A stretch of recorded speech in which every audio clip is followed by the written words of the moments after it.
Reka nguhe ikaze hano kuri Beta TV Rwanda, ndetse reka nkubwire ko ibiri kubera muri BK Arena muri kano kanya na amateka masa na amateka yigendera. Ibyo Kingjames arimo gukora nakubwira ko ari ibyo abarebyi bakagombye kuba bari kureba, kandi birenze kure ibyo bifuzaga ko amaso yabo yabona. Ariko nanone ibyamamare byongeye gusesekara nyuma yuko ku munsi w'ejo hari abakomeye ndetse n'ibyamamare bitangaje. Abantu barebye bakavuga bati Kingjames koko ahuruza benshi. Ubu tuvugana noneho bifashira intera ubwo hagaragaye couple imwe mu zikunzwe muri aka kanya hano mu gihugu cy'u Rwanda, ndetse couple imwe muri finest cyangwa se couple nziza twagize mu mateka ya industry, Nyambo ndetse n'uwitwa Richard. Ngira ngo ni nyuma yuko hashize igihe gitoya bagize gutya bakajya mu murenge, maze buri wese akarahira indahiro igira iti ngewe nemeye ko nzakubera umugore, undi nawe ati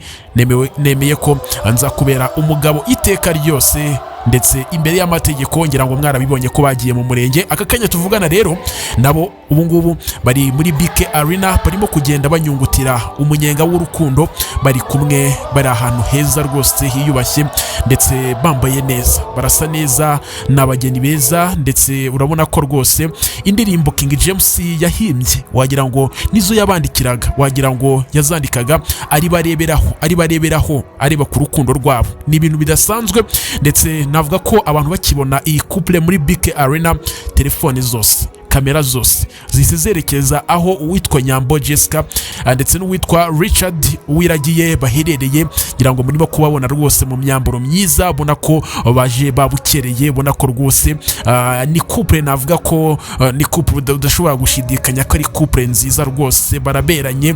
Ndetse navuga ko amata yabyaye amavuta, inkweto yabonye yayo.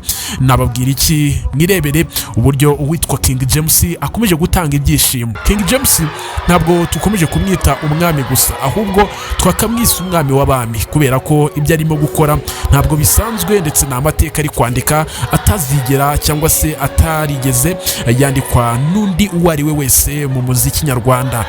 Uyu nguyu ni umunsi wa kabiri, ngira ngo murabibona ko turi kuri day 2, n'ubundi yakoze sold out ku manywa, ndetse yongeye kuza nyine kwerekana ko ari umwami. Ni king, ntabwo yabyiyise arimo gukina, ahubwo yarabimininze cyangwa se nibyo yasobanuraga, kandi nibyo ari kwereka abanyarwanda. Muri aka kanya rero navuga ko amaze gusoza icyiciro cya mbere, cyangwa se muri aka kanya rero navuga ko amaze gusoza igice cya mbere.